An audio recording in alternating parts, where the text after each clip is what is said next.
పరచూరి గోపాలకృష్ణ గారు అన్నట్టుగా నందమూరి బాలకృష్ణ గారికే 50 ఏళ్ళు అంటే మనం నమ్మలేము. అలాంటిది ఆయన నట ప్రస్థానానికి 50 వసంతాలు పూర్తయ్యాయి అని అంటే అన్బిలీవబుల్గా ఉంది. ఎందుకంటే ఆయన ఎనర్జీ, ఆయన ఏ స్పీడ్లో సినిమాలు చేస్తున్నారో చూస్తే నేటి తరం హీరోలు కూడా సరిపోరని చెప్పాలి.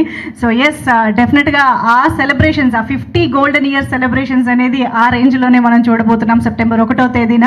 అయితే ఇప్పుడు వేదికపైకి అనుపమ్ రెడ్డి గారికి ఆహ్వానం పలుకుతున్నాము. టిఎఫ్సిసి సెక్రటరీ అనుపమ్ రెడ్డి గారు to please join the stage.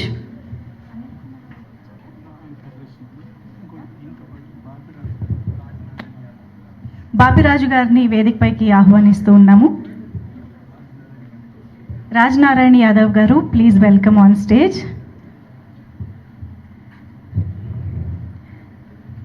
Sir ముందుగా